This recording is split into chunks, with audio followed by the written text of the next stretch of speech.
we're going to talk about collaboration and a joint approach in the next panel, why regulators and banks need to find a new way of co-working and perhaps also a new way of how they communicate with each other. And the panel will be moderated by Ulrich. I'm very pleased that you're here, who is head of pre-sales, BearingPoint, RegTech. And yeah, the floor is yours, Ulrich.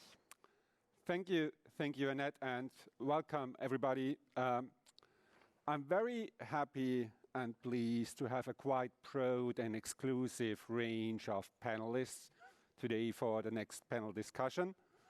And I'm happy to introduce first Andrew McCormack. Andrew is head of the BIS Innovation Hub in Singapore. And the BIS Innovation Hub is responsible or has the mission to foster international collaboration between central banks and internationally in the central bank community. I'm also happy to welcome Dr. Anke Sachs. Until the end of 2019, she was CIO of the DWP Bank here in Germany, and before that held similar positions at Commerzbank, at Daimler Financial Services, and one of the German Landesbanken. In 2020, Anke was awarded as European Digital Leader of the Year for the financial service area. I'm happy to welcome next also Johannes Tunner. Johannes is Director of the Statistics Department of the Austrian National Bank, where he is responsible to collect not only monetary and statistical data, but also supervisory data. He's also a member of the Statistics Committee of ESCB and various other European committees. And last but not least, and I'm not pretty sure if he had the chance to dial in already, Professor Dr. Joachim Wuermeling. He is member of the Executive Board of German Bundesbank, and his areas of responsibility banking supervision, risk control, but also information technology. Furthermore, Joachim is member of the ECB Supervisory Board. He is member of the Basel Committee of Banking Supervision and the German Financial Stability Committee. So, if we look at the current system and the state of the current system, we still see a steady stream of new and changed regulation coming in, forcing financial institutions to spend billions on technology and operations to comply with these regulations. And on the other side, regulators are still unsatisfied with data quality, with the level of transparency they get out of this data. So overall, dissatisfaction on both sides. And let me start, Anke, ask you, from the view of the CIO of a bank, from a bank's view, how do you see the status of regulation and how it's executed? Thank you for this question. To be direct on this question, we are not good today, not in the regulation and not in the execution. I can give you 3 points to that. Firstly, it's an awful lot to do. So we invest an awful lot for regulation, and that this hinders us to invest in new future-oriented projects for our bank. Secondly, we often get the regulatory scope very late, sometimes later as it should be implemented. And therefore, we have 2 problems. The one problem is then we have to stop other projects go on delay. But that isn't the biggest problem. The biggest problem is we are then not able to build a sustainable architecture. Software building is like building a house. And if you want to build a house, you go to the architect, you think about the design, you think about how many people live there, how many money you want to invest. and all the things and what is important, the big kitchen or the separate rooms for the kids. And if you did this, then you start building the house, but after you designed the architecture. And if you started to build the house and the shell is finished, it is very difficult and expensive to change where the windows are, where the doors are, or how many rooms you have. And that's the same in software. So if you get the scope very late, we aren't able to build sustainable architecture. And then it is expensive, it gets very complex, not only in building the software, as well in maintaining the software. So we need this architecture before we start. And the third thing is we get the papers without discussion. So don't get me wrong, I don't want to discuss about the regulatory, but I want to discuss about the needs of a regulator and what we can do and what is easy and efficient to implement. So therefore, it is very important to have a collaboration on that and to get the scope earlier than we get it today. Thanks, Anke, for that assessment. So beside the amount, also time and communication, collaboration are the issues. Joachim, let me ask you, because you are sitting on the, I don't want to say on the other side of the fence, but on the other side of the table. Can you comprehend, can you understand the difficulties banks see in the current system? And what's your view, what's your assessment of the current system as a supervisor? Well, thank you very much for this hard question. Thank you, but also thank you for the invitation to that conference, and hello from Frankfurt to all the participants. I'm very pleased to discuss this issue so openly, and starting with the deficiencies and the deficits is a really good starting point, in particular when we speak about digital innovation. Well, we are definitely aware of all these deficits, and indeed, whether it's a fence or a table, the deficiencies translate into the area of supervisors as they are recognized by the banks, because the complexity of the system also affects the supervisors and also us in the supervisory bodies, be it the SSM or the Basel Committee. One side of the issue is the complexity and the big burden of these of regulation. On the other side, the regulatory framework, which has been, of course, developed and strengthened after the financial crisis, draws the lesson of the crises we had, and the COVID-19 recession economic situation is a stress test also for this regulatory regime. And until now, I think it is we have passed that test, and the enhanced resilience of the banking system is now a real asset for the economic development, because banks remain stable, banks are able to continue lending, and this supports the rebound significantly. As to the possibilities of improvement, from my point of view, digitalization, digital technologies will help a lot to combat these deficiencies in various regards. One is, of course, the processes which can be digitalized and more easy and less burdensome, but also the analytical capacities will enhance a lot for supervisors as well as for banks, and using big data algorithms and so on. Everybody knows the buzzwords here. And a third we even may be able to better cope with the risks of the financial sector. And here one element is key, and this is of course the mapping of the data points in the banks, which should be accessible for the supervisors. Here important initiatives are already on the way, like the BIRD initiative and so on.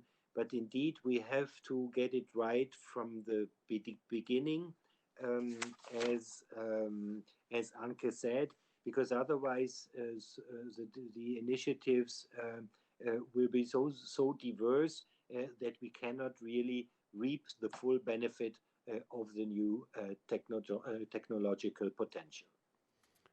Thanks, Joachim, and especially for highlighting that the current state and the current system does not only have deficits, it also has an asset, and it's increased financial stability of the system. But let me ask Andrew in Singapore, is this what we are speaking here only a European issue or mainly a European issue, or do you see similar issues in Asia or even worldwide? Yeah, I mean, obviously this is definitely not exclusively a European issue by any stretch. Common amongst regulators and regulated entities around the world. I'd say similar discussions around the effectiveness and efficiency of the regulatory processes, are challenging. The FSB recently published a report actually on the use of RegTech and SupTech, and found that regulatory reporting and data management are the most common use cases being explored by supervisors. And there's obviously a wide array of other potential applications, from market surveillance and micro and macro prudential risk management, but definitely the regulatory reporting and data management use case featured front and center. The primary drivers of which, of course, are efficiency and effectiveness of the regulatory processes and the ability to gain, improved insights into emerging risks in more real time, using more granular data, etc. So it's definitely a global issue, and I mean, despite that increasing and progressive interest in using new technologies, in re-examining ways of working and kind of asking why. To Anke's point, I think there's still quite some ways to go, and the FSB report, does reconfirm that, in the sense that the majority of majority of surveyed authorities are still largely using Excel. Static reports, dropped monthly or quarterly. Less than 10% can truly materially benefit from advanced technologies, and certainly the use of predictive analytics or anything of that sort. So the trends observed by the FSB, do most definitely extend here to Asia. Strong and growing interest for sure amongst all regional players. The MAS, the HKMA, the Central Bank of Philippines, to name a few, are very active and progressive, in this regard. But most are still investing in moving up that technology and data maturity curve, and kind of really opening up to, more evolved conversations around what's possible. And certainly the BAS Innovation Hub is working to help accelerate this discussion. Thanks, Andrew, very much. And I take from those statements, and most of our viewers might share that experience from their daily life, there is the need of change. But how to perform that change, how to execute it? Improving the current system, or fundamentally changing the system and the processes? And let me ask Johannes in Vienna, when you started in Austria to fundamentally change the system, one of the key elements has been close collaboration between supervisors and the banks. In many cases around the globe, there is still a clear split between regulators and supervisors. Do we need to have all three parties on board to get that change started? What's your view on that? Yeah, thank you. Thank you for this question. And first of all, let me thank you for inviting me and especially to organize this conference under these challenging circumstances. So my answer on your question is a clear yes, but. And the but is therefore because cooperation between banks and supervisors and regulators is always a little bit tricky. So on the one hand, we all have the same goal, financial stability. But on the other hand, each of us has a different approach how to achieve that. So supervisors and regulators, by definition, are defining a framework which should grant for all market participants a level playing field with a clear line of defense, and banks, on the other hand, depending on their business models, try to find their individual risk-return relation. So supervisors and regulators often are, by definition, only the watchdog with the interest on the whole market. And always they are in a tension field, in a real tension field, if they want to cooperate or advise. So we, in the morning, had this discussion about the dividends payout. It's not only one example where this tension field is really a very complex one. So, but in my point of view, and in spite of all that, there's a lot of room of cooperation in specific areas. And I think the area of exchange of information is one of that. The information flow can be from the banks to the supervisors and regulators, especially during the crisis, about customer needs, about specific situations. But on the other hand, in the other way around, from regulators to the banks, in about international debriefings, impact studies, how to handle complexity. And all the reporting topic, for me, is also a topic of exchange of information. And not only exchange of information between banks and supervisors, but also between banks themselves. And I can give you the example what we did in Austria. We implemented a so-called standing committee in two levels, one level on a working level and one kind of decision level.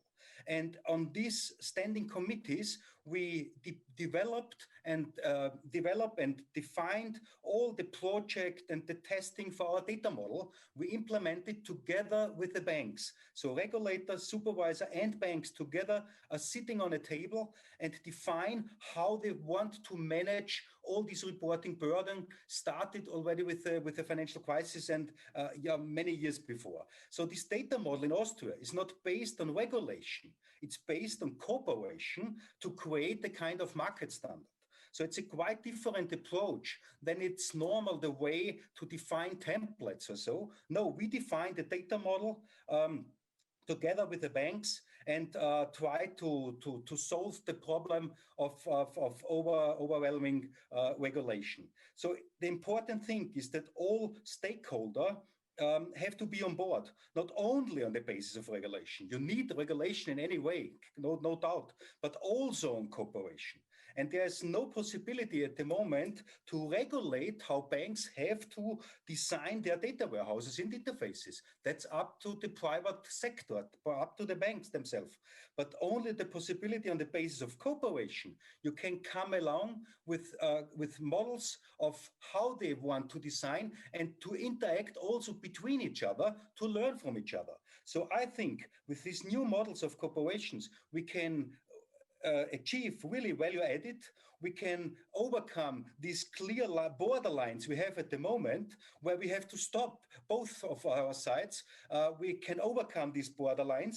And another example is this Austrian reporting company where the Austrian banks joined together a company. They founded a company to handle all the reporting requirements from the IT, hardware, software, and so on. The Austrian Central Bank has no participation there, but we have a kind of cooperation model where the banks take all the decisions, the financial necessities, also the risks, but the central bank is committed with the processes, with the content of the data model.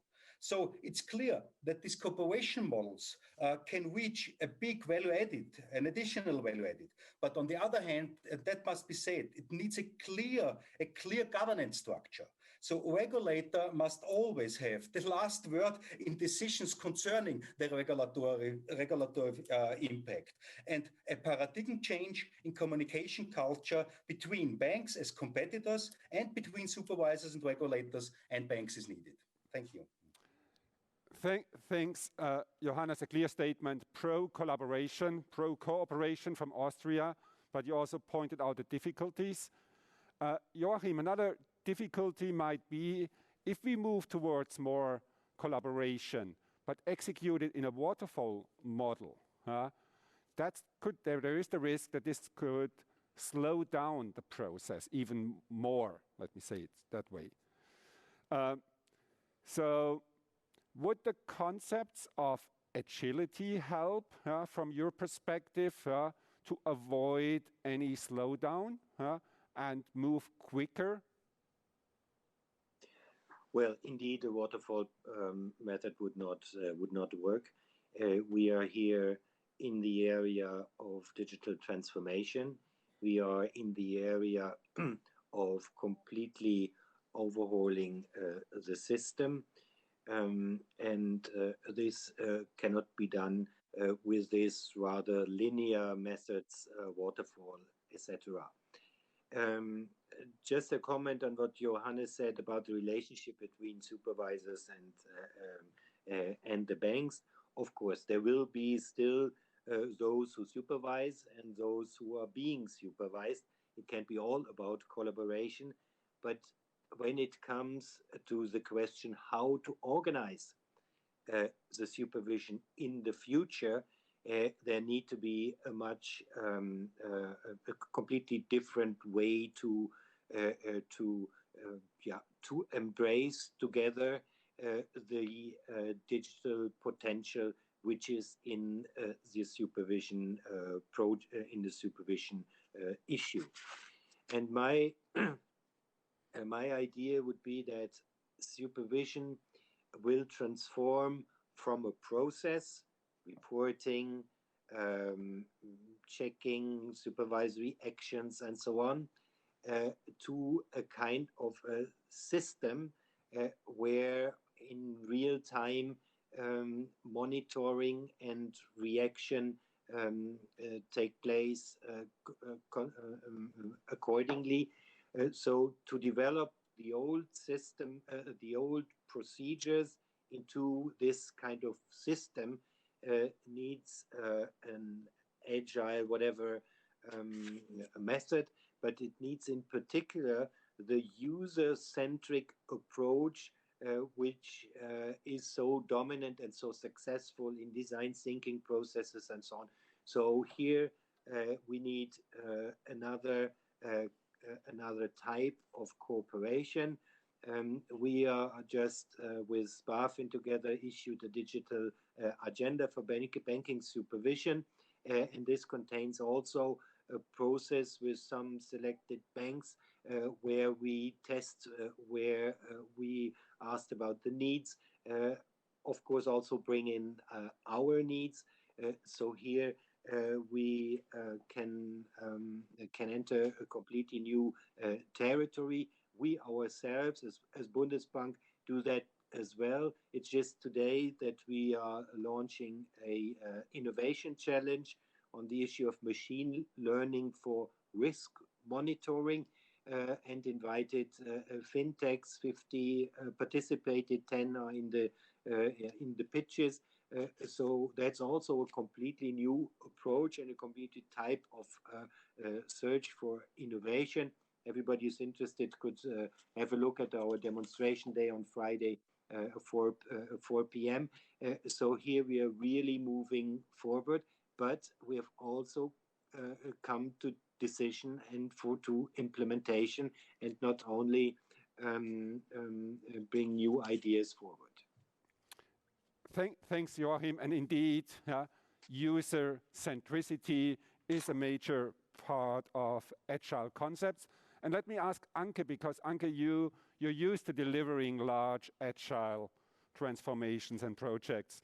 What would your recommendation be? I really think Waterfall isn't the solution, it's agile. So, but what is agile? And I see so often that agile isn't understood correctly. So agile is a kind of collaboration, working together, thinking together, get fast results. Agile isn't without structure. So we also need structure in agile, and we also need thinking before we start in agile. So if you don't do that in agile, we have the same problem I mentioned with the house. So then we have shelf finished and not sustainable architecture. So for me, it's very, very important to understand that agile has a structure and you have to stick to the structure. And it's also very important that maybe another picture, when you build the assembly line, so that's also software, you build an assembly line, you have to think before that. And you have also think about what should be changed easily and what should be delivered efficiently. So in this, you should and have to design before you start. So agility is not thinking every day about the structure. Agility is collaborate, working together, and think together what is the best solution for all of that. So that's for me very, very important that everyone knows that agility also needs structure and sticking to it. And thanks, Anke. Defining such a structure, sometimes it helps to look into other industries, into other areas, because the value chain in reg reporting is definitely not seamless. Data is only available with a huge time delay. And Andrew in Singapore, I know that before joining the BIS, you worked in the payment industry, where time plays a completely different role, where also integration of the value chain is highly standardized and integrated. Any recommendations, any takeaways from the payment industry, which we can take from your perspective to improve the regulatory domain? Yeah, I definitely think there's a few common insights and parallels that I can draw out. I was previously the CIO at Payments Canada, which is the market infrastructure operator in Canada, overseen by the Bank of Canada. So we were operating the national clearing system, which was akin to what would be the ACH in most countries, and then the RTGS, so the high value payment system.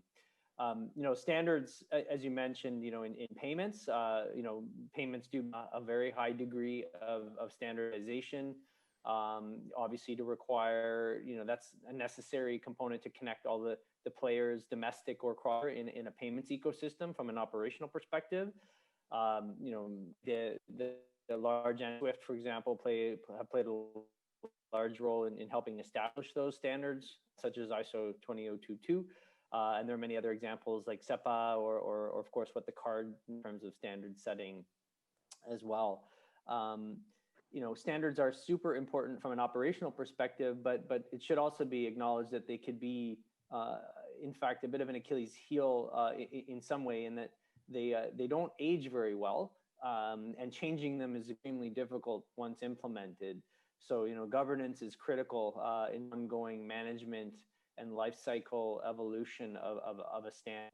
Older payment standards like ISO 8583 are not data rich. They really don't for any space for unstructured or structured data to travel with the payment, for example.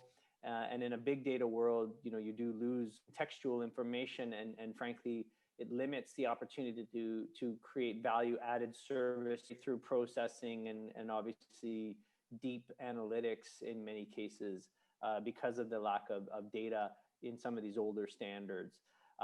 So, drawing on my experience in Payments Canada days, when I arrived there 6 years ago, the ISO 20022 message discussions had already been ongoing for years at least, and frankly, they're still ongoing now.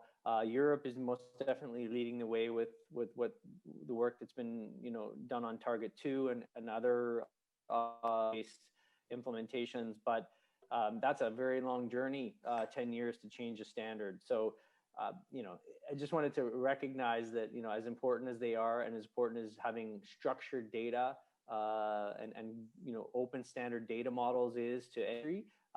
It's the governance that's absolutely critical in terms of evolving those over time. So that's one kind of insight that I might mention. I might also add that it may come as a surprise that the overseers and regulators in many cases don't have direct kind of pull access to payments. So notwithstanding the fact that a lot of these systems our stand could provide that API based RegOps experience to a regulator. In fact, it's often not the case in on the ground. And so one of the reasons for that is that there's still quite a lot of technical debt in market infrastructures.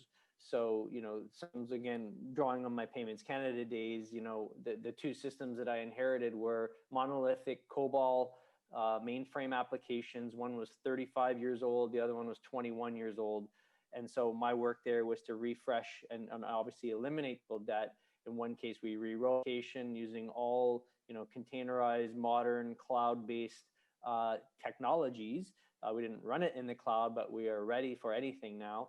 And the other was a wholesale replacement of the system. But two initiatives did was then make it actually possible to provide a more dynamic reporting and analytics engine from an operations perspective, from an operational risk perspective, from a financial risk monitoring perspective, and then obviously provide much more granular and frequent access to Bank of Canada as our overseer. So all of those stories and the reason I'm telling those stories, I guess, is that this concept of technical debt exists, frankly, all around the world, and regulators and supervisors and central banks are no different. And so it's really that continual investment into modernizing your technology, improving your processes, adopting agile, implementing it properly, and obviously the benefits are that new solutions from those deep investments. Hopefully that helps. Thanks, Andrew. And interestingly, many of the aspects you mentioned, like the data model and as a common language, but also technology, the data delivery stream as a common platform, are also reflected in the RegOps concept, just presented before by my colleagues Maciej and Daniel. Anke, what's your view? What would be the chances and what would be the biggest challenge of such an approach? I love this collaboration, and I really think we have to do that, and it helps an awful lot if we just collaborate. And so I come to the challenges just to collaborate. So we have different views, and I would say the biggest challenge is trust and consequences. So you need trust between the regulator and the banks, so that all of them try to financial stability and try to get the best out of the system. We have conflicts, then we have different views because of our role, and not because to have conflict sometimes. So it starts with trust, and it's not only trust between the supervisor and the banks, it's also between the banks. So I don't think it's very manageable that every bank talks with the regulator what could be the best solution. So some banks will talk about the area A and one of the banks with area B, and you should accept the results and don't say, but I have a different view of the others, and I want to have a different idea on that. So it starts with trust on both sides, and how do you gain trust? Step by step. So we start small, and we step by step we gain trust and say it's a good solution, and I only change the solution if I can't accept it, not if I would have done it in a different way. So that's the core, I think. The other thing in listening and sending in a nice way, the thing is the consequence. So what I mentioned before, we need form. And if we always discuss and change the structure, and it's not the nitty-gritty structure, it is the overall structure, the data model, so we can change. So that's not my position, that we don't want to change in the next 5 years when we have the structure, but we need an overall structure how to work with it. And then we have to stick to it. 80-20, not 100%, but 80-20, we say, okay, but we decided is this way. It's like DIN, a norm, a standard, a structure, and then we should really stick to it, the banks and the supervisor, that we can change much faster as we can do today, and that we build new software based on the new processes, and don't think about the old software, just do on a new technology. I would say it's trust between supervisory and the banks, but also between the banks, and then a good structure in the starting point, and then stick to it. Thanks, Anke, for that input. Johannes, in Austria, you have a lot of experience because you had that huge transformation in Austria. For me, the other question is, how, where, with whom to start something like that to make it happen? Any recommendations from your side, Johannes? Yeah, thank you. Thank you again for this really good question. It's an absolute point. When we set up our project, we lost a lot of time because we did it on the wrong way. And I can give some input to that question, but to be sure, there's not only one way how to be successful. For instance, in Japan now, the industry themselves cooperate to create a new kind of digital currency to make the payment systems a better one. So it's always possible that market participants themselves could be organized that way.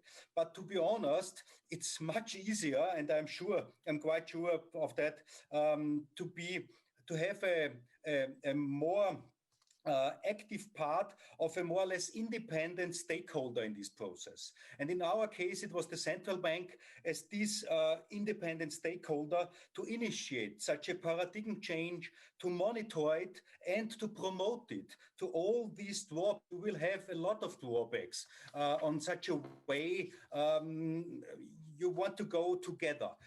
So the Austrian case will show you that you need, first of all, a reliable and a powerful initiative and strategy behind. And you have to speak with one voice. In our case, it's easy because all the statistics are in one department and not spread around. So you have one voice and the 100% backing of the board of the central bank. And the second important point is, in parallel to that, you need industry partners, a C-level commitment. So the CEOs of the two biggest banks in Austria said, that's a good idea what you propose, and it's a future-orientated strategy, and we want to have it. So on the one hand, they made a lot with external advisors, and so at the end, it was not a decision on costs, on costs project. It was strategic decision. And this strategic decision can only be decided on the C-level. And therefore, you need a top-down discussion or a top-down decision. The discussions up-level then, and a lot of colleagues from different banks and specialists in reporting requirements and were promoting then this project. But you need a clear C-level commitment from the beginning. And then a third point, we have now once a year a so-called sponsoring committee meeting where the bank C-level, the vice governor, the supervisory board, the Austrian reporting company, the supervisors came together on one table to keep on the commitment of the cooperation, to keep it on track, to talk about strategic developments, about timetables, business models of these reporting structures, and so on. And for instance, we also talk now already about this pool reporting. And so we try to solve problems together, but always having in mind, always, and I have to mention, like at the last sentence of my last statement, to have in mind this clear governance structure between banks and supervisors. Governance and top-down. We spoke a lot about banks, supervisors, regulators. what I would like to ask Andrew in Singapore, because one of the projects at the BIS Innovation Hub is to connect central banks with the digital service industry, digital technology providers. How can solution providers support here in that transformation? Andrew? Yeah, so I mean, with reference to the early remarks, I think, forming trusted and cooperative partnerships is key to help authorities and financial institutions alike accelerate this digital transformation through the impact it can have on culture, on mindset, and of course on technology adoption and change. Trusted collaboration, like I think what was described in the Austrian transformation example is very remarkable in terms of how comprehensive and impactful it has been. But I think many other jurisdictions indeed need to start a little bit smaller and work through innovation hubs and accelerators and regulatory sandboxes. And so certainly that's an approach that we've taken recently in Singapore, closely with the MAS, who have developed in partnership with the ASEAN Financial Innovation Network and the Bankers Association here, an API exchange platform, which is a secure API marketplace in which participants, regulators, supervisors, and technology vendors alike can integrate test solutions in a secure based, easy, quick way. That's a base capability that the MAS had the foresight to sort of bring to market, if you will. And in doing so, we were able to leverage that platform this year alongside the Saudi G20 presidency to co-host, if not the first, one of the first global hackathons that was truly exclusively dedicated to RegTech and solution development. So we started in April, late April, early May, inviting technology firms to come to the table and address real life. We actually had help from the FSB to design. So we solicited inputs from the FSB. We got over 60 kind of ideas and problem statements, and then we shortlisted that down to about 3 key areas, and then a wide variety of solution providers came to the table. Over 250 registered, 128 proposals received from over 40 jurisdictions around the world, and eventually shortlisted 20 participants to work through the summer to collaborate closely with the judges who we had solicited from the regulatory community, from academia, from the BIS hosted committees, and bring together these sort of 2 sides of the marketplace, if you will. The supply side, gain direct feedback from regulators on their ideas and solutions, and then on the sort of side, supervisors and regulators really help them understand the art of the possible and help inform their digital transformation journeys. So that's one kind of simple example of what we've done in the Innovation Hub this year, and we're certainly looking forward to building on that momentum through future work, reporting, and data and analytics, and more to come on that soon as we plan our kind of 2021 work program. Thanks, Andrew. And I'm happy to be part of this as working for a solution provider and can help to improve the system. I do have one more question to Joachim at Bundesbank, because in Germany we see the initiative, like the feasibility study from Bundesbank together with BaFin, the German supervisors, towards a better regulatory system. But also in Europe, we see a lot of initiatives around BIRD and IREF.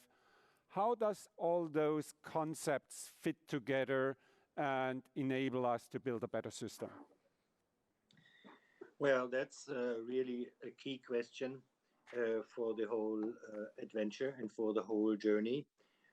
We have indeed a very complex governance in the Eurozone with the SSM, with 19 supervisors and also the central banks involved, with a very diverse, fragmented sector, not only sort of individual banks, but also in associations. And one of the success factors of digital innovation what I learned is that there is one product owner who really has the backing from all the responsible institutions and people, who gives a clear signal, clear message from the top. And that has to be combined with a bottom-up approach, collaboration. You mentioned that. And here we are not yet there to really have a structure which could bring the things forward as we would wish for. But this is, I think, this will get on the way, and we are really talking about a big thing here. It's not only nitty-gritty processes between supervisors and supervision. It is to overcome the time lag in supervision. It's to the information lag in supervision, and also the efficiency lag in supervision. And here it's also difficult to get right the responsibilities of the banks on the one side and the supervisors on the other side. You alluded to that, but when we look at what we want to achieve, there was this article in the Banker of October, and the heading was, could tech spell the end of financial crises? And that's what it's all about. And that merits a lot of energy and commitment to achieve that. Thanks, Joachim. A lot to do, I see. And a very short, quick last question, and may I ask you for a very short answer as we are running out of time. What will be your best guess? When it will be the year where a digital bank is seamlessly connected with a digital supervisor? And let me start with Anke first. Anke, what's your guess? 2100. Yeah, all jokes aside, we have really an awful lot to do on the banking side and on the supervisory side. So seamless digital banks and seamless supervisory in 100, step by step. So if you just go this way, we have in 5 years a better situation, in 10 years a better. So I'm proud of if you do that, if you just go this way and banks and supervisors work together. Thanks, Anke. Andrew in Singapore, what's your best guess? I'll try to be a little bit more optimistic, but I guess it really does depend on which banks you're talking about. I think the supervisors will be the long pole in the tent, so to speak, but I think there are digital banks right now who could actually manage based RegOps based type of architectures and APIs to provide that kind of data in a more real-time granular fashion. However, there's certainly no doubt that there are zero regulatory agencies ready to take that. So except for maybe in Austria, of course. So I think maybe 20 years or so before the entire ecosystem is truly there. Thanks, Andrew. And Johannes in Vienna. Are you already there? Is it seamless in Austria, or do you still have, what's your guess? Yeah, that's a question how you interpret seamless. And I think there's a lot of room for action. So if you take the Austrian reporting company into account, then we have a kind of seamless connect, but we are far away from a real-time connection. And so we will try a proof of concept during the next, for the resolution reporting, to skip to a pull approach. So I think that's the first step. And I like what Anke said, the stepwise approach. And I think we have a lot of European initiative to standardize the content, first of all. And first we have to standardize the content, and then we can standardize the technique of transformation and of the reporting channel themselves. And so I don't see this flow of funds for supervisors or even the real-time access in the midterm. I'm again like like Andrew said, around 20 years, I think, because I'm not sure that the supervisors really all in Europe want to have this direct access. And therefore, we have to change also the mind and this paradigm change also on this. Thank you. Thanks, Johannes. And last but not least, Joachim at Bundesbank. What's your guess, and who will be ready faster, the banks or the supervisors?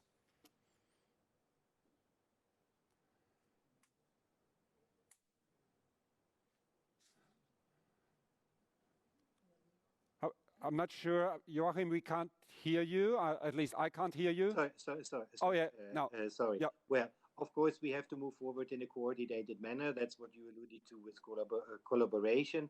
What makes me feel optimistic is that a consensus emerges about the ultimate goal of this journey and about the design. But we have to be honest, it's a terrible amount of work which has to be done upfront.